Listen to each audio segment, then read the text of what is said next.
पहला क्वेश्चन तो यही था, कैसे आए हैं। मैंने बोला ट्रेन से आए हैं। गुड़ में और चीनी में क्या अंतर होता है। फ्री नहीं हुआ मेरा 2-3 बार, तो मैंने पहले ही मेंस के नोट्स वगैरह बना लिए थे। वो निःशुल्क संचालित होती है, पूर्णतः निःशुल्क है। दोस्तों अभी हमें उत्तर प्रदेश लोक सेवा आयोग प्रयागराज भवन के पास यहाँ पर इस समय यूपीपीएससी 2024 का इंटरव्यू चला है। अभी कैंडिडेट्स अपना इंटरव्यू देके बाहर निकले। चलिए इनसे जानते हैं आज के इंटरव्यू में क्या क्वेश्चन पूछे गए, साथ में इनका मीडियम और अटेम्प्ट वगैरह क्या रहा। बस आप लोग वीडियो में एंड तक बने रहेगा। सर इंटरव्यू कैसा रहा? अच्छा था। सर आपका नाम और एजुकेशनल बैकग्राउंड क्या रहा? मेरा नाम मिलन सैनी है। मैंने बीएससी किया है फिजिक्स केमिस्ट्री मैथ के साथ। उसके बाद मैंने एमएससी किया है फिजिक्स के साथ। उसके बाद सर मैंने बीएड किया है। कौन से डिस्ट्रिक्ट से हैं आप? अलीगढ़ से हूँ सर। अच्छा, आज इंटरव्यू के लिए आप आए तो अंदर गए तो पहला क्वेश्चन क्या रहा और क्या क्या क्वेश्चन इंटरव्यू में पूछे गए?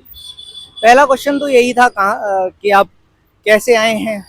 तो मैंने बोला ट्रेन से आए हैं। कि अच्छा ठीक है, कि आराम से आप बैठ जाइए, अभी हम थोड़ी देर बात करेंगे। मैंने बोला ठीक है सर। तो पहला क्वेश्चन था, आपने ये एमएससी किया है तो न्यूटन का लॉ क्या है, उससे पूछा। फिर दूसरे सदस्य थे, उन्होंने पूछा ग्रेविटी क्या होती है। फिर एक सर थे, उन्होंने पूछा कि एआई क्या है। एआई क्या हमारे काम जो है उनको आसान कर सकती है, क्या एआई में संवेदनशीलता है। तो मैंने बताया कि सर अभी कोशिश जारी है, ताकि एआई में संवेदनशील बनाकर उसको और नैतिक बनाया जाए। और मुझसे पूछा कि आप ग्रामीण पृष्ठभूमि से हैं। मैंने बोला सर नहीं, मैं कस्बे टाइप से आ जाता हूँ, जहाँ ना ज्यादा किसानी होती है। हाँ, तो मैंने बोल दिया था संक्रमण क्षेत्र में, कि संक्रमण। फिर मैंने अंग्रेजी में बोला कि सर ट्रांजिशन। कि अच्छा ठीक है। हाँ, कि फिर उन्होंने बोला कि गुड़ में और चीनी में क्या अंतर होता है। तो मैंने बोला सर मुझे पता नहीं है। तो मैं सॉरी सर। कि अच्छा, फिर उन्होंने बताया कि क्या बेसिक डिफरेंस होता है। तो ये ऐसे ही सवाल पूछे थे। और कोई सवाल? सिचुएशनल सवाल पूछा था एक, कि एक ही टाइम पे अगर नवरात्र हैं और रमजान है तो आप उसको कैसे हैंडल करेंगे, और आपकी क्या प्राथमिकताएं होंगी। ऐसे सवाल। क्या बताया था आपने, थोड़ा बता सकते हैं? यही कि जो भी दोनों समुदाय हैं, उनके जो भी वरिष्ठ लोग हैं, जैसे मौलवी साहब हैं, पंडित लोग हैं, और सभी समुदाय के लोग हैं, उनसे बात करूंगा। और एक बैठक का आयोजन करूंगा, जिससे अपने जो सामाजिक गतिविधियां हैं या फिर धार्मिक गतिविधियां हैं, उनको शांतिपूर्ण तरीके से और कानूनी व्यवस्था को ध्यान में रखते हुए आप संचालित करें। ओवरऑल कितना टाइम इंटरव्यू चला होगा? लगभग 15 मिनट। 15 मिनट। तो सिचुएशन बेस यही एक सवाल था या कोई और? एक ही सवाल पूछा था मेरा। करंट इवेंट से कुछ? करंट इवेंट से ये पूछा था, ग्रीनलैंड पे क्यों कब्जा करना चाहते हैं। हाँ, तो बस ये एक ही सवाल था। हाँ हाँ। बाकी मतलब ओवरऑल आपको क्या लगता है कि आपके जो एजुकेशन बैकग्राउंड है उसी पे सारे सवाल रहे हैं? हाँ हाँ हाँ। क्या क्रॉस क्वेश्चन भी ज्यादा हो रहे हैं? क्रॉस क्वेश्चन एक ही था मेरे से। हाँ, जो सिचुएशनल था कि उसमें आप किन किन समुदाय को लोगे। तो मैंने बताया कि मौलवी साहब और जो पंडित जी हैं, बाकी जो अलग समुदाय हैं उनसे भी, और जो भी मेरे सीनियर और जूनियर रहेंगे उनकी भी एक मीटिंग बुलाऊंगा। सारे सवाल के जवाब आपने दे दिए या फिर आपको लगा कहीं सॉरी बोलना पड़ा एक आध सवाल? हाँ, जैसे ट्रेड डील के बारे में था, तो उन्होंने मेरे को मुझसे वर्तमान स्थिति पूछी थी कि वो हो गई है साइन या नहीं हुई है।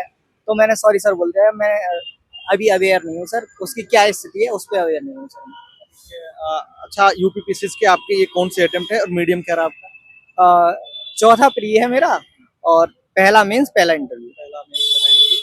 तैयारी वगैरह आपने पीसीएस की कब से स्टार्ट की और कैसे आपको मतलब लगा कि नहीं पीसीएस की तरफ जाना चाहिए, क्योंकि आपका बैकग्राउंड एमएससी था तो थोड़ा अलग बैकग्राउंड होता है, फिर इधर की तरफ कैसे आना? जब मैं एमएससी कर रहा था तभी मुझे पता चला कि अलीगढ़ में जो सीएसएम सिविल सर्विस मार्गदर्शिका, जो डॉक्टर पंकज कुमार वर्मा संचालित करते हैं सर जो हैं, तो उस संस्था के बारे में मुझे पता चला कि वो निःशुल्क संचालित होती है, पूर्णतः निःशुल्क है वो संस्था, और पूरी तरह से मार्गदर्शन प्रदान करती है। तो मेरा रुझान जो है सिविल सर्विस की तरफ हो गया है। अच्छा, एक चीज और, हमने मतलब एक दो बार और इंटरव्यू किया है तो बहुत सारे कैंडिडेट्स वहाँ के मिले हैं, तो बहुत से बच्चे कमेंट्स भी करते हैं कि मतलब उसमें एडमिशन वगैरह अगर लेना हो तो कैसे ले सकते हैं, क्योंकि फ्री है। तो क्या अलीगढ़ के लोग वहाँ एडमिशन लेते हैं या फिर प्रदेश के अन्य जिलों के बच्चे भी वहाँ एडमिशन लेते हैं? नहीं, ऐसा कुछ नहीं है। हमारे जो सीएसएम है उसमें यूपी के तो हैं ही, साथ में अन्य जिलों के भी लोग बच्चे हैं वो शामिल होते हैं। जैसे एमपी के हैं भाई हमारे, एक दो बिहार के हैं, उत्तराखंड से भी लोग जुड़े हुए हैं। और एडमिशन के लिए कुछ प्रोसेस वगैरह होता है? बेसिकली जो प्री फॉर्म भरा जाता है उस पे एक टेस्ट होता है जिसमें जीएस के सवाल रहते हैं कुछ बेसिक वाले, और एक ऐसे लिखाया जाता है, और यही रहता है बस, ज्यादा टफ नहीं है, वो सिंपल आते हैं, बेसिक नॉलेज हो बस। और हाँ। कुछ कैटेगरी का भी वो रहता है कि मतलब जनरल ओबीसी एससी, क्योंकि बहुत सारे जो संचालित होते हैं फ्री में कोचिंग ओबीसी को कराती हैं या फिर एससी एसटी को, इस तरीके क्या सभी वर्ग के बच्चे वहाँ पढ़ पढ़ते हैं? जी सर, मेहनती बच्चा है तो कोई कैटेगरी नहीं देखी जाती है, सभी बच्चों का स्वागत है सीएसएम में। आप आइए, अच्छे से तैयारी कीजिए और अपना भी इनाम कीजिए सीएसएम का। अच्छा, आप थोड़ा फिल्म्स के बारे में आप शॉर्ट में बता सकते हैं किस तरीके की आपकी रणनीति रही, क्योंकि पिछला 3 अटेम्प्ट्स आपका फिल्म्स नहीं हुआ था, उसके बाद आपका मेंस भी हुआ और इंटरव्यू तक आप पहुंचे।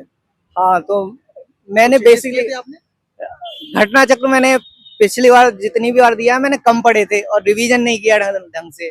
इस बार मैंने घटना चक्र अच्छे से पढ़े थे और रिवीजन किया था। साथ ही जो जैसे प्री नहीं हुआ मेरा 2-3 बार, तो मैंने पहले ही मेंस के नोट्स वगैरह बना लिए थे।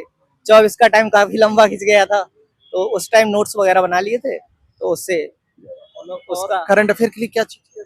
करंट अफेयर के लिए वही जो बेसिक हैं, आय दृष्टि पढ़ी थी या फिर घटना सा। आंसर राइटिंग के लिए कुछ शॉर्ट में टिप्स आपका? आंसर राइटिंग के लिए ये है, ज्यादा से ज्यादा आंसर राइटिंग करो और विविधता लाओ क्वेश्चन में, यानी सभी तरह के होते हैं, फैक्चुअल क्वेश्चन भी अटेम्प्ट करो और जो गहराई में जाके जो भी आयोग प्रश्न पूछ रहा है उनकी प्रैक्टिस करो। जो सिविल सर्विस मार्गदर्शिका बहुत अच्छे से प्रैक्टिस कराई थी, लगभग 45 पेपर लिखे थे हमने इस बार।